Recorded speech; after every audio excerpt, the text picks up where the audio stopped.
Yeah. Okay, so I'm just going to show you guys a few things just to get you started, because I know this is sort of brand new.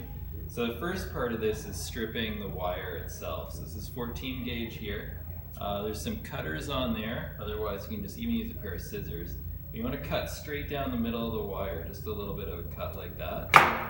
And the ground wire is in there, so then you can, often one side will pull off like that, but you can just pull it. You can use those pliers if you want to pull it.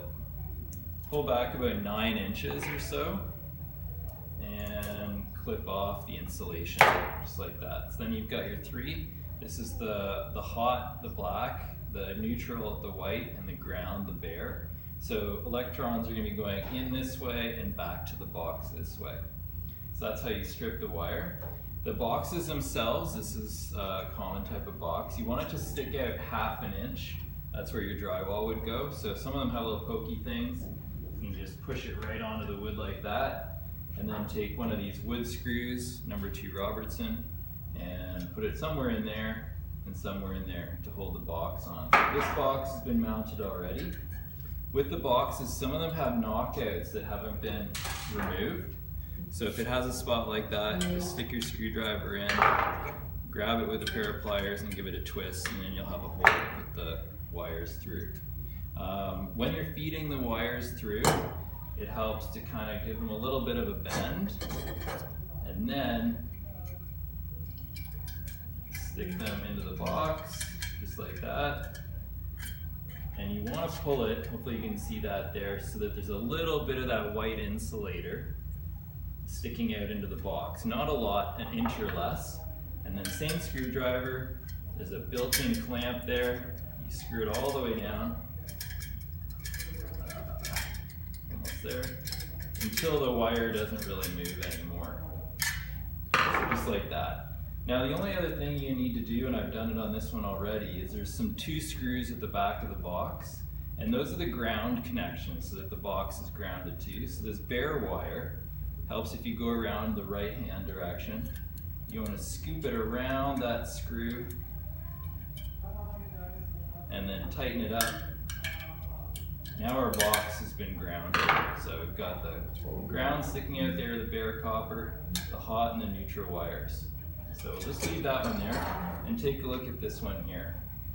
So I've got the 2 wires, one coming in here, one coming in here, because of course the current needs to flow through the circuit. Now the handout I gave you refers to pigtails, and what that means is this. So you can see I've connected the ground to the box, and then there's an extra little wire sticking out. So I'll just show you how I did that. To do it, I need to strip off the insulation from each of these wires too. So I'm going to do the neutrals. So I'll just get the black ones out of the way. These wire strippers, just put it onto the 14. Oops, sorry.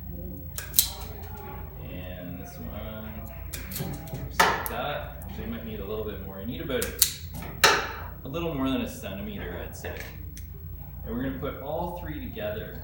So I've got this one prepped right here, all 3, and give them a little bit of a twist together with the pliers.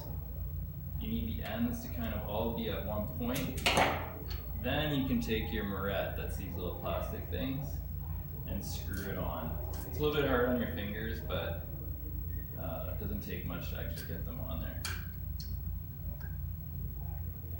Alright, so that's a pigtail. So you can see the 2 here and then the 1 sticking out.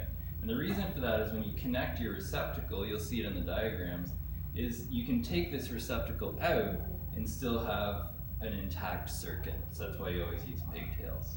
So I'm going to pull this one apart for now just to show you a bit of a close-up. When you're attaching the receptacles, there's 2 ways. One is to actually, some of them have a little hole, and you literally just stick the wire in like that and it'll attach. To get it off, you just have to put a screwdriver in there and push it out. More commonly though, and more generically, make a little hook and it'll attach to the screw just like that. And then you can tighten it up with your screwdriver. It doesn't matter, sorry, I need another one. Doesn't matter which one of these you use, it'll still activate the receptacle. It's only if you want to split them. On a receptacle or a plug, you've got your brass, silver, and then your ground is the green one here. So that's how you need to connect the receptacles, put in the boxes, create pigtails, and strip the wires. So hopefully it'll work out for you.